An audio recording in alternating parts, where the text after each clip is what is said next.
संसार में एक समय ऐसा है कि मनुष्य द्वारा पाप अधर्म इतना बढ़ेगा कि संसार में पूजा योग्य कोई स्थान ही नहीं रहेगा।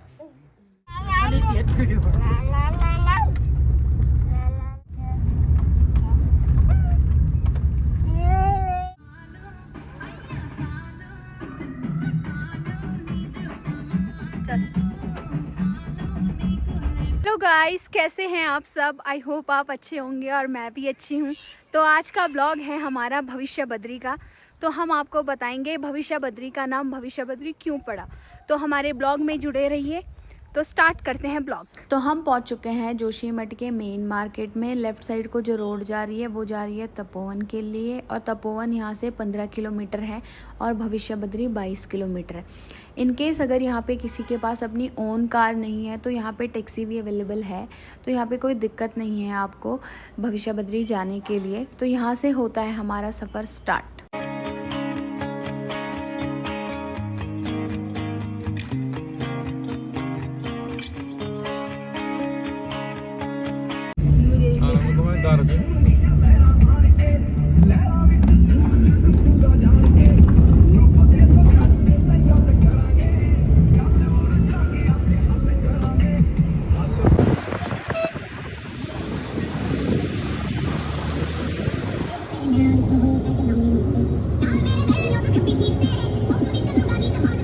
ये है हनुमान शिला।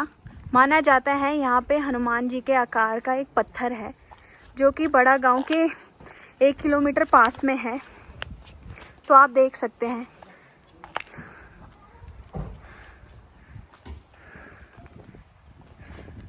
तो हम पहुंच चुके हैं तपोवन के मेन मार्केट में, जो जोशीमठ से लगभग 15 किलोमीटर के आसपास है। और यहाँ आते आते हमें आधा घंटा लग जाता है। तपोवन मार्केट के कुछ टाइम बाद 2 रूट आते हैं। लेफ्ट साइड वाला रूट जो रूट है वो जाता है हॉट स्प्रिंग वाटर को, और जो सेकंड रूट है वो जाता है भविष्य बद्री को। भविष्य बद्री यहाँ से लगभग 13 किलोमीटर दूर है और रास्ता बहुत ही ज़्यादा ख़राब है इधर का। अब तो यहाँ रोड बन भी गई। जब मैं बहुत छोटी थी उस टाइम यहाँ से पूरा भविष्य बद्री 13 किलोमीटर ट्रैक करना पड़ता था। ऐसा नहीं है कि सारी जगह यहाँ रोड ख़राब है, कहीं कहीं जगह यहाँ रोड भी अच्छी है। पहली बात तो व्यू इतना अच्छा दिखेगा, आसपास में छोटे छोटे गाँव आते हैं तो पता ही नहीं चलता सफ़र का हम कब भविष्य बद्री पहुँच गए।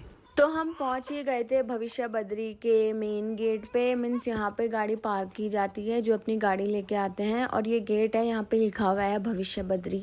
तो यहाँ से ज़्यादा नहीं 500-600 मीटर ही चलना पड़ता है। तो हमारे साथ मैं, मेरा भाई, उसकी वाइफ और साथ में बच्चे भी आए थे। तो हमने सोचा था चलो यहाँ से थोड़ा ही है तो यहाँ से हम लोग चल ही लेंगे। मेरा भाई लेके चले गया आद्या को अपनी गोद में। इतनी धूप हो रही थी कि मेरी हिम्मत ही नहीं हो रही थी आद्या को अपनी गोद में ले जाने की। तो फिर उसके बाद राघव भी बहुत दौड़ रहा था। फिर हम फाइनली पहुंच चुके थे मंदिर में।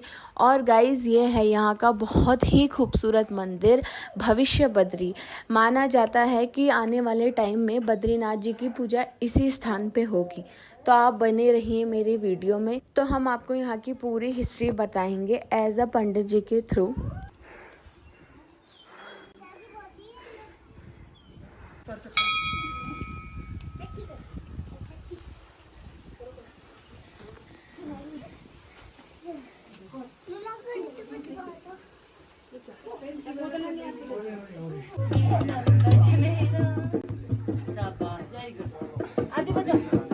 इसी स्थान पर नेचुरल है, ये प्राकृतिक है। हम पढ़ रहे थे कि ना इनके कुछ अंग ऐसे बनने लग गए मूर्ति के। जैसे नेट पे पढ़ते हैं तो इंटरनेट आदि क्या स्वरूप आ रहे नारायण जी।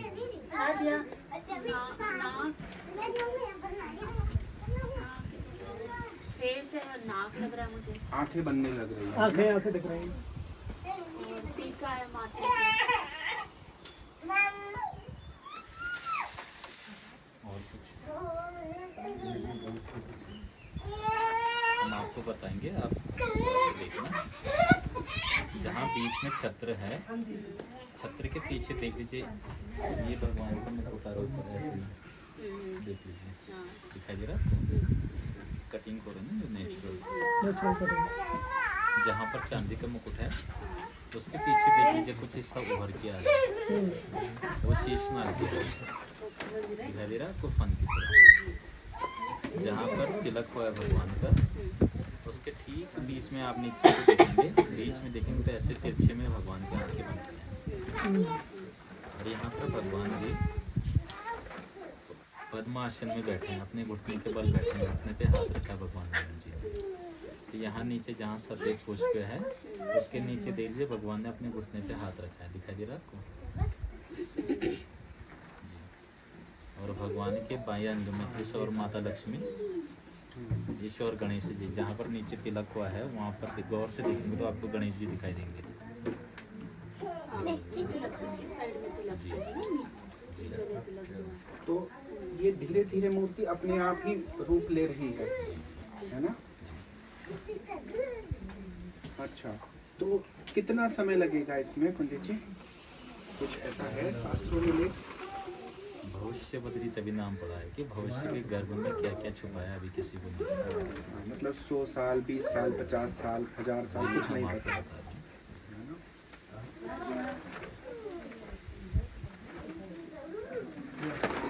इनके बारे में शास्त्रों में लेख है भविष्य बदरी जी का। किसमें? हैं। स्कंद पुराण। स्कंद पुराण में।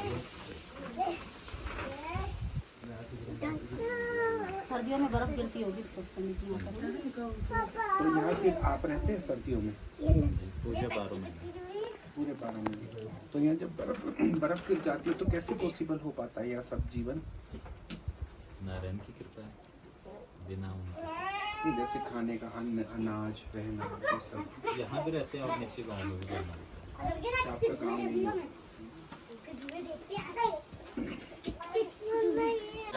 एक शास्त्र के अनुसार और एक यहाँ की दंत कथा जिसे गौ कथा भी कहते हैं।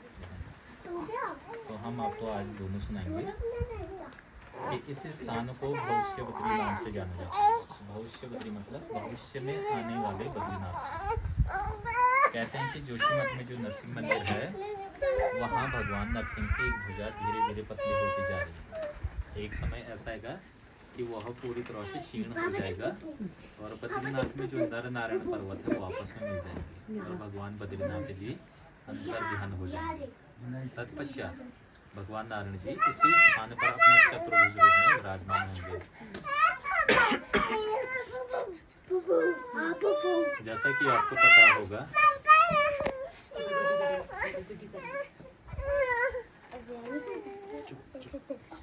स्थान है वो है वैकुंठ धाम शीर्षागर। भगवान नारायण जी विरजा नदी के जलकुंड में निवास करते हैं। ठीक उसी प्रकार यहाँ भी भगवान के गर्भगृह में जलकुंड देख लेते हैं।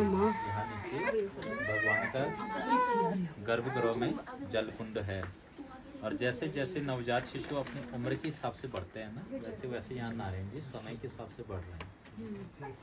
तो हमने नारायण जी के विग्रह के आपके दर्शन करा दिए और कहते हैं कि संसार में एक समय ऐसा है कि मनुष्य द्वारा पाप अधर्म इतना बढ़ेगा कि संसार में पूजा योग्य कोई स्थान नहीं रहेगा। तो संसार का एकमात्र यही स्थान रहेगा जहाँ पर भगवान नारायण जी की पूजा होगी और इसी स्थान पर भगवान नारायण जी अपने चतुर्भुज रूप में सभी श्रद्धालुओं को दर्शन देंगे। ये तो वह यहाँ की शास्त्र का अनुसार कथा है। और यहाँ की जो लोक कथा है कि यहाँ पर भगवान नारायण जी कैसा आए, इस स्थान का पता कैसे चला और कैसे यहाँ की पूजा पद्धति शुरू हुई। तो पंचबद्री में जो भविष्य बद्री आता है वो नीचे गांव में आपने एक मंदिर देखा होगा तो वहीं आता है जो पंचबद्री में भविष्य बद्री आते हैं। तो कहते हैं कि आदि गुरु शंकराचार्य जी जब इस स्थान पर भ्रमण के लिए आए थे तो उनको यहाँ पर ध्यान करते हुए आभास हुआ कि इस स्थान पर कहीं पर भगवान नारायण जी विराजमान होंगे। तो उन्होंने चिन्हित के माध्यम से नीचे मंदिर की स्थापना की, नीचे वाला मंदिर और भगवान की मूर्ति स्थापित की और नित्य पूजा शुरू की। और यहाँ पर कैसे पता चला है? तो यहाँ की जो गौ कथा है कहते हैं कि यहाँ पर घर गाँव में गाय बछड़ी होती है और यहाँ पीछे बुग्याल है। तो यहाँ गाय चरने के लिए आती थी। तो एक गाय ने घर में जाकर दूध देना बंद कर दिया। तो लगातार वही चला। घर की महिला ने ग्वाले को कहा कि या तो ग्वाला चोरी कर रहा है या जंगल में कोई और दूध की चोरी कर रहा है। दूध की चोरी कर रहे हैं। जी।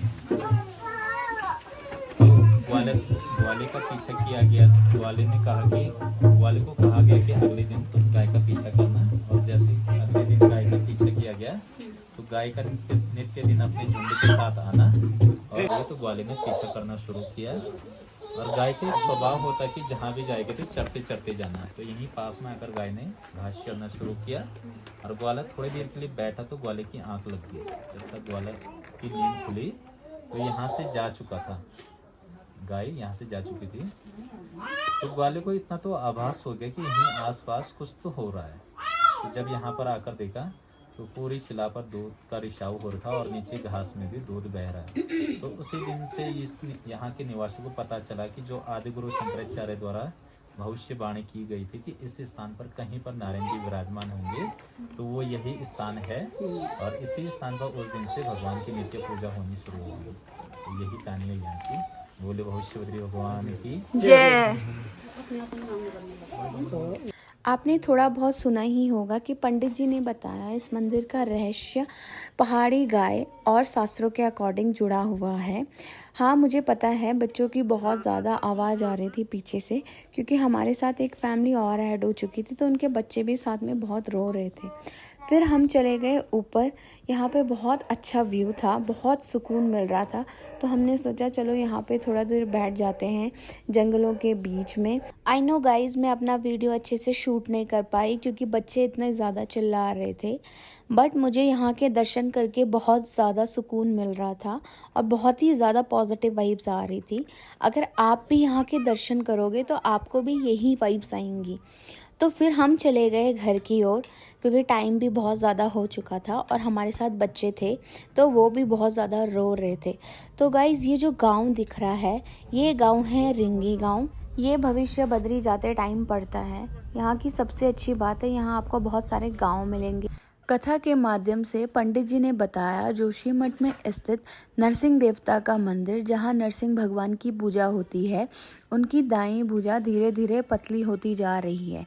जिस दिन वो पूरी तरीके से टूट जाएगी उस दिन कलयुग का विनाश होना संभव है और बद्रीनाथ का मार्ग अवरुद्ध हो जाएगा। उस दिन से बद्री विशाल जी की पूजा यहाँ होगी भविष्य में। गाइज़, मैं आपको नरसिंह भगवान जी के भी दर्शन करवाऊंगी अपने नेक्स्ट ब्लॉग में, तो मेरे साथ आप जुड़े रहिए नेक्स्ट ब्लॉग तक। सुबह से कुछ खाया हुआ नहीं था तो तपोवन में हमें एक शॉप मिल गई जहां लोगों ने बोला यहाँ बहुत फेमस मोमोज़ है। तो यहाँ पे लिखा हुआ था सब्र का मोमो गर्म होता है और जल्दी का मोमो ठंडा होता है। फिर हमने यहाँ पे ऑर्डर कर लिए थे मोमोज, चुके थे हमारे मोमोज, और हमारे मोमोज भी आ चुके थे। सीरियसली यहाँ के मोमोज जो थे वो बहुत टेस्टी थे और साथ में हमें सूप भी दिया हुआ था मोमोज के साथ। फिर चले गए हम अपने घर की ओर। गाइज, आप कमेंट करिए आपको हमारी वीडियोस कैसी लगती है। Thanks for watching. मिलते हैं नेक्स्ट ब्लॉग में। अभी के लिए बाय बाय।